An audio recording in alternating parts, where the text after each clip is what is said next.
ಅಲ್ಲ ಹೂವಾ ಸುತ್ತೀವಿ. ನಾನಿಲ್ಲಿಗೆ JDS ಹೋಗ್ಲಿ, ಆ ಪಕ್ಷ ಬಿಟ್ಟು ಕಾಂಗ್ರೆಸ್ ಪಕ್ಷ ನನ್ಗೇನು ಕಡಿಮೆ ಮಾಡಿದೆ?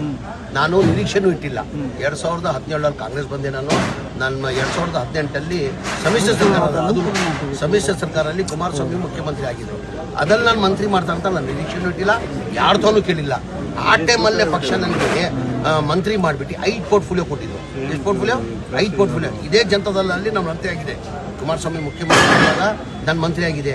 ಯಾವ ಖಾತೆ ಕೊಟ್ಟಿದ್ದು ನನಗೆ? ವಫ್, ಹಜ್ ಕೊಟ್ಟಿದ್ರು. ಕಾಂಗ್ರೆಸ್ ಪಕ್ಷದಲ್ಲಿ ನಾನು ನಿರೀಕ್ಷೆ ಇಟ್ಟಿಲ್ಲ. 5 ಖಾತೆ ಕೊಟ್ಟಿದ್ದು ನನಗೆ. Food and civil supply, consumer affair, minority, Haj, Waqf ಕೊಟ್ಟಿದ್ರು. ತಿರ್ಗಾ 2023 ನನಗೆ 4 ಖಾತೆ ಕೊಟ್ಟಿದ್ದಾರೆ. ಏನು ಹೇಳಿ? ಏನು ಕಾಂಗ್ರೆಸ್ ಪಕ್ಷ ಕಡಿಮೆ ಮಾಡಿದೆ ನನಗೆ? ನನ್ನ ಜನತಾದಳ ಬಗ್ಗೆ ನಾನು ನಿರೀಕ್ಷೆನೇ ಇಟ್ಟಿಲ್ಲ.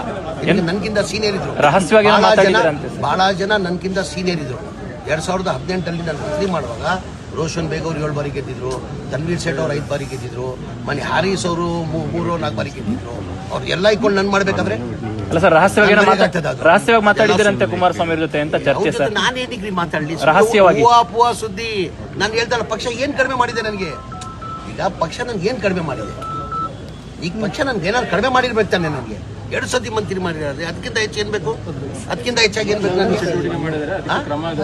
ಯಾರು ಮಾಡಿದ್ದಾರೆ? ಈಗ ಯಾರು ಏನಾಗಿದೆ ಯಾರಂತ ಹೇಳ್ಬೇಕಾರೆ?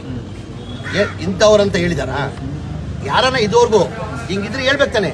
ಅವ್ರ ಪಕ್ಷದ ನಿಷ್ಠೆ ಇದ್ರೆ, ಪಕ್ಷದ ಬಗ್ಗೆ ಅಭಿಮಾನ ಇದ್ರೆ ಅವ್ರಿಗೆ, ಅವ್ರು ಇಂಥವ್ರು ಮಾಡಿದ್ರೆ ಹೇಳಿ. ಸುಮ್ಗೆ ಗೋಡೆ ಮೇಲೆ ದೀಪ ಇಟ್ಟು ಅದು ಇದು ಮಾಡಿದ್ರೆ ನಾವೇನು ಮಾಡಿ